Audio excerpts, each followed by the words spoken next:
오래 기다리셨습니다. 오늘의 이잼 덕질 베이트를 소개합니다. 네, 안녕하세요. 김영남입니다. 네, 안녕하세요. 반갑습니다. 여기 댓글 엄청 많이 올라왔습니다. 고양이님께서 김영남 하트.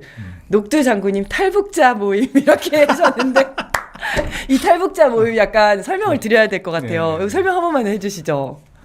아니, 오늘 아침에 뉴스공장에 출연했는데 허은하 전 의원하고 같이 출연했어요. 네. 그래서 앞으로 어떻게 활동할 거냐. 네. 그래서 제가 민주당은 현역 국회의원도 너무 많고 조직도 방대하고 인원이 인재가 넘쳐나는 정당이다. 그런데 저하고 허은하 의원은 조금 특이점이 있다. 네. 이게 예를 들자면 탈북자 비슷한 성격 아니냐. 그렇기 때문에 탈출해 오셨어. 네, 저쪽의 실상을 잘 알고 그렇지. 얘기를 하면 신뢰도가 갈 수밖에 없다. 맞아, 그래서 맞아. 그쪽으로 활동을 하겠다고 하면서 이제 탈북자 모임 얘기가 나온 거죠. 그렇죠. 아우, 댓글이 아주 그냥 막 올라갑니다. 탈북자 크크크. 김영남 의원님 사랑합니다. 너무 빨리 올라가 잘 못 읽겠어요. 아니, 여기 댓글에 아까 너무 빨리 지나가서 제대로 못 봤는데 누가 여기 오시니까 변비가 해결된 표정이다. 이런 말씀 해주셨고요. 예. 오실 줄 알았다. 뭐 이런 말씀도 많이 하셨습니다. 저때 떨린 거 보임. 약간 떨리셨어요? 떨리죠. 저기가 광주 김대중 컨벤션 네, 센터 컨벤션홀. 그 광장이잖아요. 네, 네. 정말 많이 오셨어요. 제가 이 정치권에 들어와서 가끔 뭐 재유세도 하고 대선 때 지지 유세도 했습니다만 가장 많은 대중 앞에서 마이크를 잡았던 것 같아요. 그렇죠. 네. 그리고 어떻게 보면 내가 뭐 국힘에 있다가 개혁신당에 있다가 이분들 앞에서는 처음 연설을 하는 거잖아요. 그렇죠. 그러니까 이분들이 나를 어떻게 받아들일까 이런 것도 좀 궁금하고 설레기도 하고 긴장도 되고 하셨을 것 같은데 그날 분위기는 좀 어땠어요? 사실은 그 5.18 전야제가 열리는 5월 17일 토요일이었잖아요. 네네. 그러니까 평소 같으면 상당히 엄숙하고 네, 그렇죠. 이렇게 보내는 분위기입니다만 또 선거가 며칠 안 남았기 때문에 아무래도 선거를 앞두고 뭐 뭉치자 붐업도 되는 상황이었고요. 네. 저 그 유세 끝나고 금남로를 갔는데 시민분들이 그래도 이제 다가오는 대선에서 희망을 갖고 최근 몇 년과는 달라질 세상에 대한 기대감으로 좀 표정이 밝으시더라고요. 네, 네. 그리고 따뜻하게 많은 분들이 맞아 주셔서 뭐 잘 시간 보내고 왔습니다.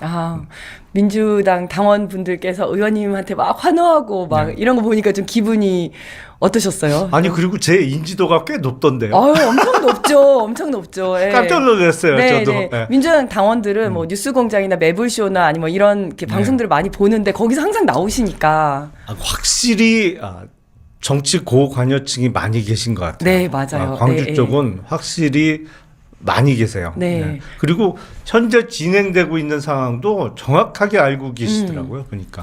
맞습니다. 우리 이재명 후보님도 말씀하셨지만 예전에 좀 싸웠던 사이였었는데 아니 어떻게 입덕하게 되셨어요? 이재명 후보를 지지하고 좋아하게 된 계기가 어떻게 되세요? 아니 사실은 이제 제가 국회의원 할 때 네. 그때 후보님은 성남시장을 하고 계셨는데 그때 제 기억으로는 벌써 10년도 넘은 얘기죠. 그렇죠. 그러니까 그때 성남시에서 시행한다고 하는 청년수당이 이슈화가 됐어요. 네. 그래서 그거를 놓고 논쟁하는 라디오 프로그램이 있었는데 네, 네. 뭐 당연한 거죠. 뭐 저는 이제 그때는 새누리당 네. 소속이었으니까 뭐 포퓰리즘 아니냐, 네, 네. 뭐 아니다 이게 왜 청년 도와주는 게 왜 포퓰리즘이냐, 그리고 뭐 그런 이제 논쟁을 주고 받았었는데 그걸 말씀하신 것 같고, 근데 지난번 대선 있잖아요. 네, 네. 2022년 3월 대선 때 그때는 제가 윤석열 캠프에서 야. 대변인을 하고 있었고. 윤석열 대통령 만든 사람 아닙니까? 그렇게 됐어요. 죄송해요. 근데 캠프 대변인이라는 게 뭐 항상 방송 나가서 상대 후보 이렇게 그렇죠. 비난하고 네, 네. 뭐 이런 역할이 거잖아요. 그러다 주로. 보니까. 그리고 예. 자기 후보는 치켜 세우고 네, 네. 상대 후보는 깎아내리고 이런 거 하는 건데 뭐 매일 했으니까 그거를. 네, 네. 그런데 그때도 KBS 출연이 있어서 제가 갔는데 바로 제 앞 코너가 이재명 후보님이 출연을 한 거예요. 네네. 그래서 프로그램을 마치고 나오는 후보님하고 저하고 딱 마주쳤어요. 네. 그거 얼마나 쑥스러워요. 민망하죠. 민망하잖아요. 예. 조금 전까지도 막 이렇게 하고 왔는데. 막 이렇게 얘기했는데. 그래서 아유 안녕하시냐고 그리고 그냥 쓱 들어가려고 했는데 저를 붙잡더니 네. 후보님이 어제 제가 방송에서 이야기한 거를 놓고 그거 제가 사실관계를 좀 오해하고 있다고 저한테 막 설명을 해주시는 거예요. 진짜 깜짝 놀랐어요. 야, 근데 그 대선 후보가 상대당의 대변인이 한 얘기를 하나하나 다 기억하기도 힘들 텐데. 정말 깜짝 놀랐어요. 네, 왜냐하면 후보가 얼마나 바빠요. 얼마나 더군다나 진짜. 대선 후보잖아. 그럼요. 그러면 상대 후보가 한 발언 정도는 뭐 보고를 받아서 알고 네. 있을 수 있죠. 하지만 상대 후보도 아니고 그 캠프의 대변인이 한 얘기를 어떻게 알고 있냐고. 나는 진짜 깜짝 놀랐어요. 근데 그러면서 속으로 야 장난 아니구나. 아이고 조심해야 되겠다 이러면서. 아니 일단 머리가 정말 비상하시구나. 네. 저런 걸 어떻게 알지? 네. 그리고 사실은 그냥 기분 나쁠 수도 있잖아요. 네, 그럼 네. 뭐 못펀치하고 지나갈 수도 네, 있지. 맞아. 대선 후보인데 뭐 그쵸. 제가 뭐라고. 근데 붙잡고 그 얘기를 또 붙잡고 다 하셔. 설명을 해주시는 걸 네. 보고 아니 이건 뭐지? 그때부터 약간 이재명 네. 후보에 대해서 조금 다른 생각을 하기 그렇죠. 시작했어요. 왜냐하면 그런 모습은 당시 윤석열 후보에게는 절대 볼 수 없는. 절대 기대할 수 네, 없는 네. 모습이에요. 그래서 네. 이 뭐지 정말 장난 아니네. 네.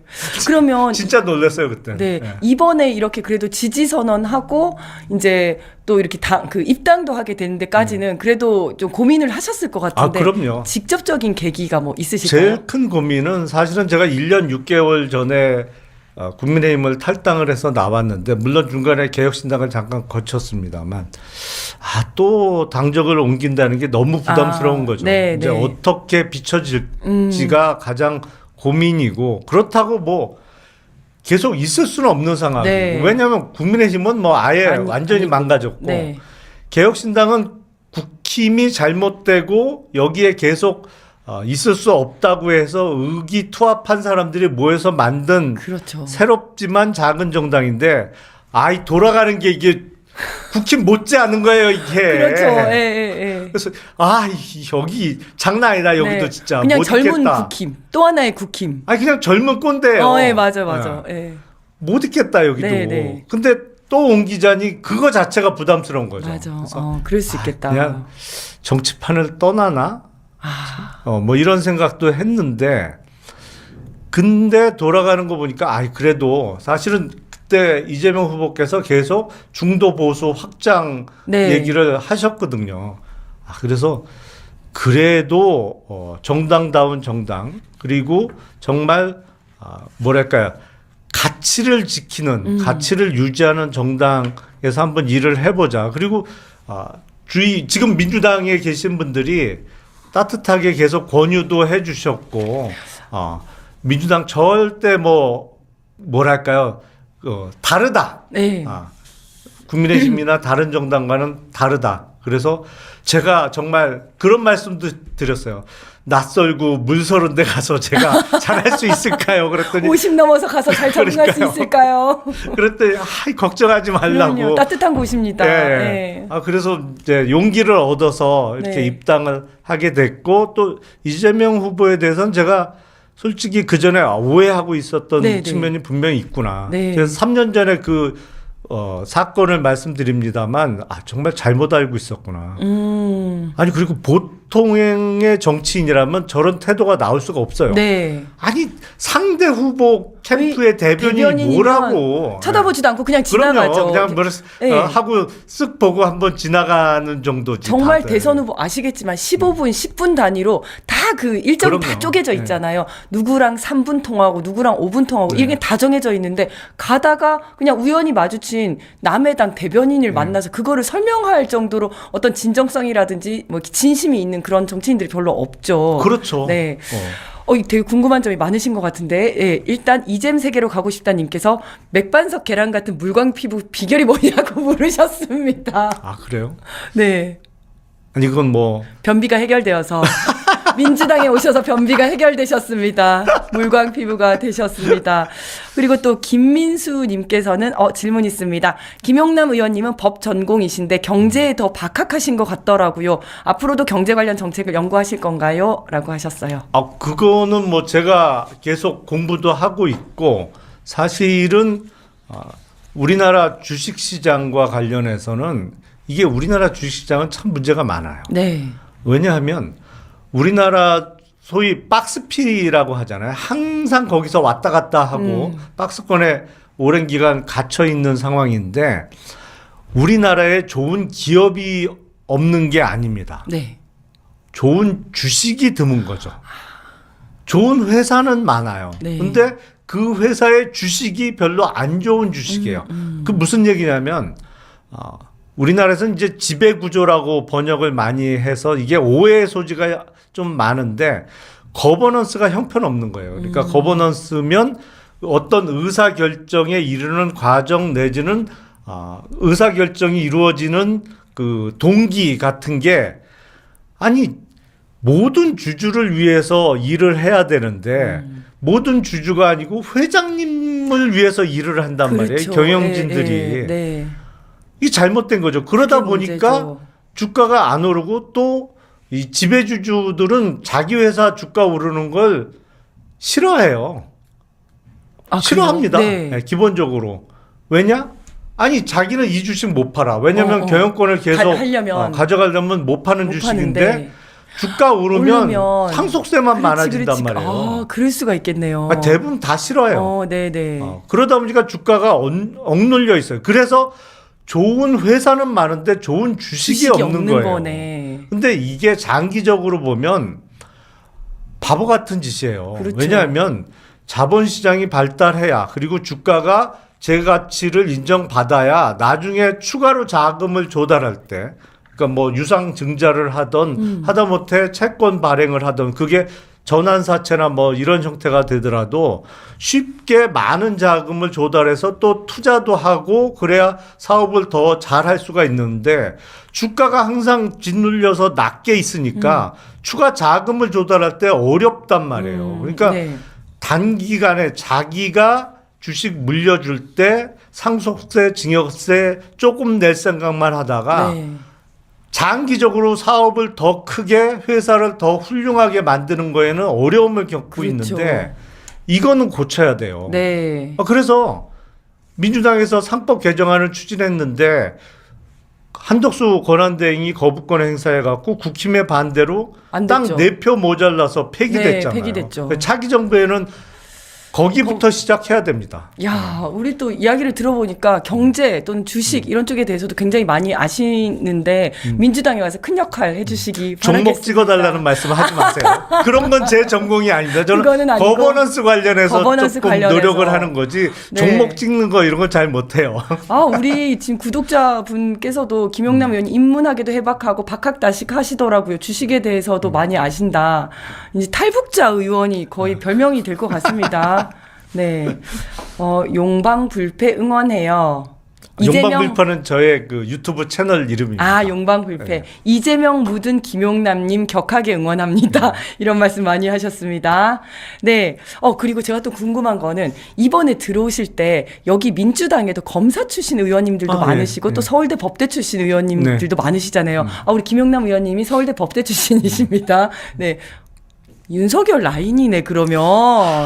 그러네. 아니 근데 어쨌든 민주당에도 검사 출신 의원님들 그다음에 서울대 법대 출신 네. 의원님들 법률가 출신이 많으시잖아요. 그분들하고도 좀 친하신가요? 아니 옛날에 같이 근무할 때도 잘 알았죠. 네네.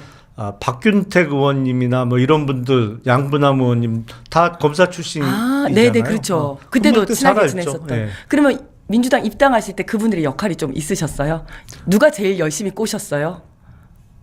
그분들보다는 조금 선수가 더 되신 높으신 분들. 그렇구나.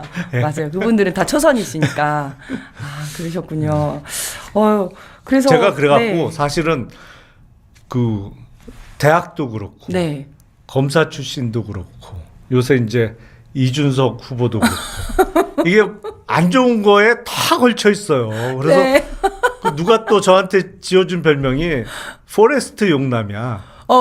여기저기 다 다 얽힌다 그래갖고. 맞아. 그래서 하나는 좀 털어내고 네, 그쵸. 좋은 것 쪽으로 왔습니다. 네, 따뜻한 민주당. 네, 이재명 묻은 김용남 네. 너무 좋습니다. 이준석 털어내고, 네, 윤석열 털어내고 네. 이제는 네, 이재명과 함께하는 김용남 너무 좋습니다. 우리 그럼 김용남 의원님, 전 의원님께서 보시는 이재명은 어떤 사람인가요? 일단 제가 뭐 짧은 경험밖에 없습니다만 머리가 매우 비상하시고 그리고 판세 분석이 정확하고 그리고 제가 보기에는 확실히 실무 뭐 일을 해보셔서 그런지 제가 느끼기에는 뭐랄까요 어느 한 곳에 의존하지 않으시는 것 같아요. 네. 그러니까 사람을 골고루 활용할 줄 아는 이제 네. 용인술이 뛰어난 네, 네. 리더 아닌가 싶어요. 그러니까 일을 맡길 때도 가장 적합해 보이는 사람에게 맡기면서 또 그 사람한테만 전적으로 의존을 하지는 않고 검증할 수 있는 단계도 준비를 하는 그러니까 리더십을 갖춘 거죠. 네. 네, 그런 의미에서 뭐랄까요 리더십이 엉망이면 정말 여기저기서 문제가 터질 수밖에 없습니다. 그리고 맞아요. 리더십이 없으면 이 큰 조직을 이렇게 효율적으로 끌고 가기가 불가능해요. 맞습니다. 민주당 정말 많잖아요. 현역 그렇죠. 국회의원만 네, 네. 이제 김상욱 의원도 와서 맞죠. 들어왔고. 계속 네. 늘어나고 있잖아요. 계속 늘어나고 있습니다. 안 그래도 네, 많았는데. 네. 아니 그래서 정말 민주당이 이재명 당대표 전 비포 애프터로 나눠보면 명확하게 드러나거든요. 지금처럼 일 잘하는 민주당이 없었던 것 같아요. 네, 위기 상황에서 이렇게 돌파력 있게 굉장히 잘해나가는 민주당은 정말 그 파라리 이재명 당대표의 덕이다. 저는 이렇게 생각을 해요. 그리고 제가 알기로는 국민의힘 전신당 뭐 새누리당, 한나라당하고 민주당을 비교를 하면 이른바 계파 색깔이 강했던 곳이 민주당이에요. 네. 국힘 쪽은 계파라는 게 없습니다. 네, 네. 항상 이기는 쪽이 내 편이에요. 그렇죠, 그렇죠. 네. 누가 이기면 뭐 우르르 당권을 그쪽으로 다가고. 잡던 대통령이 됐건 그러면 그쪽으로 확 쏠리기 때문에 네. 계파라는 게 그냥 그때 그 시점에 계파가 있는 거죠. 대통령이 누구냐, 네. 당대표가 누구냐에 따라서. 근데 민주당은 그렇진 않아요. 사실은 네. 수십 년 동안 정치를 같이 해온 사람들이 있기 때문에 이른바 586 운동권 네. 출신이 있는 거고 그 안에서도 옛날에 이제 김근태 의원 하고 네, 같이 네. 활동을 했던 이른바 KT계도 있고 뭐 이런저런 GT계. 네, 네. GT라고 GT계. 하시는군요. 네, 네. 예. 뭐 계파가 있단 말이에요. 네, 그래서 네. 계파 색깔이 훨씬 강했던 것이 전통적으로 민주당 쪽이었는데 요새는 지금 계파라는 없어졌죠. 게 맞아요. 거의 네, 네, 네. 없어지다시피 했잖아요. 다 당원파예요. 그냥 당원파. 그러니까. 당원이 제일 무서워요, 진짜. 아니 네. 그런 면이 비포 애프터가 가장 차이가 나는 맞아요. 거예요. 제3자가 밖에서 볼 때 보실 때도. 민주당이 저러지 않았는데 네. 저 계파별로 입장이 뚜렷하게 다르고 항상 이게 통일되지 않은 모습이 과거에 제가 알던 민주당이었는데 그런 모습이 없어졌어요. 네. 최근 몇 년 동안. 그게 가장 차이나는 부분입니다. 사실은. 네. 또 이제 구독자분 아이쿠님께서 여쭤봐 주셨는데 어떤 방송 컨셉이 본인한테 더 맞는지 지금 프로 대 매불쇼? 이것도 잘 어울리세요. 귀염귀염한 거. 아니 근데 2%하고 매불쇼하고 비슷한 것 같은데요. 그래요? 제가 느끼기에는. 편안한 방송. 예. 네, 그리고 지지자분들이 많이 봐주시니까. 아니 컨셉도 비슷하고 컨셉도 뭐 비슷한가요? 진행을 남자가 하느냐 여자가 여성분이 하느냐. 하느냐 차이 정도지. 네. 그러면 이제 벌써 30분이 돼서 마칠 때가 된 것 같습니다. 예. 제가 지난번에 의원님 이제 지지 선언 영상 밑에 달린 댓글들을 봤더니 저 양반이 왜 저쪽에 있나 의아했는데 결국 오네. 합리적인 사람이라 넘어오는 듯 능력과 실력 있는 김용남 환영 큰일 해주길라는 이야기 많이 해주셨어요. 정말 우리 여기 우리 델리민주 구독자 여러분들께서도 밑에 전부 다 이제 우리 의원님에 대한 응원 메시지가 굉장히 많은데요. 여기 오셨으니까 큰 역할 해주시기 바라겠습니다. 마지막으로 우리 당원분들께 예쁘게 잘 봐달라는 영상 메시지, 영상 편지 한번 듣고 가겠습니다. 예, 제 별명이 오민씨 그러니까 50 넘어서 민주투사된 시장주의자였습니다. 였는데 약간 내용이 바뀌었습니다, 여러분. 50 넘어서 민주당원된 시장주의자. 그러네요. 민주당원. 예, 새롭게 태어난 오민씨, 김용남 예쁘게 봐주시고요. 능력은 얼마 안 됩니다만 최선을 다해서 이제 일주일밖에 안 남은 대선에서 확실한 승리를 거둘 수 있도록, 그리고 집권 이후에 조금이라도 더 안정된 기반 위에, 그리고 더불어민주당의 저변이 조금 더 넓어지는데 저의 미력이나마 최선을 다하겠습니다. 앞으로 자주 뵙고요. 반갑게 또 인사 나누도록 하겠습니다. 따뜻하게 맞이해주셔서 감사합니다. 자, 그러면 마지막으로 이거를 안 물어볼 수가 없습니다. 말씀 안 드릴 수가 없는데요. 그러면 이준석한테도 영상편지 부탁드리겠습니다. 이준석 후보님, 제가 보기엔 앞으로 정치를 오래 하시려면, 그리고 성공하시려면 일을 해보십시오. 사실은 대학 4년을 미국에서 보내고 그 이후에 이준석 후보의 경력상 특별하게 일을 한 흔적이 보여지지 않습니다. 그러니까 아주 어린 나이에 정치권에 입문해서 그동안 뭐 방송으로, 그리고 정치권의 원외 인사로 오래 있었던 거는 맞습니다만, 그 입으로 하는 정치 말고 실제로 좀 일을 꼭 해보십시오. 뭐 그게 장사도 좋고요, 아니면 어디 월급 받는 자리도 좋습니다. 일을 해본 사람하고 안 해본 사람, 입으로만 정치를 한 사람하고 자기 몸으로 시장을 겪으면서 아니면 조직 생활을 하면서 세월을 보냈던 사람하고는 결정적인 순간에 근본적인 차이가 드러납니다. 네. 그래서 이준석 후보 정치적으로 앞으로 도약을 하려면 꼭 일을 해보시라. 입만 갖고 하는 정치는 거의 이 정도 했으면 차고 넘친다고 네. 저는 생각을 합니다. 그래서 앞으로 조직 생활이나 장사를 꼭 해보시라고 권유를 하고 싶습니다. 애정어린 조언이다, 진짜. 커뮤질만 하지 말고, 키보드만 하지 말고, 말만 하지 말고, 일을 해보셔라. 라고 김용남 전 의원님께서 애정어린 조언 주셨습니다. 네, 화목토는 저 이지은과 함께, 월수금은 모경종 의원님과 함께 매일 10시, 네, 델리민주에서 이제는 진짜 디데이 하고 있으니까요. 내일도 꼭 챙겨봐 주시기 바랍니다. 이제 7일밖에 남지 않았습니다. 7일 동안 열심히 밭갈이해서 우리 멋진 대통령, 진짜 대한민국 한번 만들어 봅시다. 이제 진짜 대한민국, 지금은 이재명. 오늘은 여기까지 하겠습니다. 안녕. 안녕. 이걸 앞뒤로 흔들어요? 앞뒤로 좌우로 옆으로 흔들어요? 다.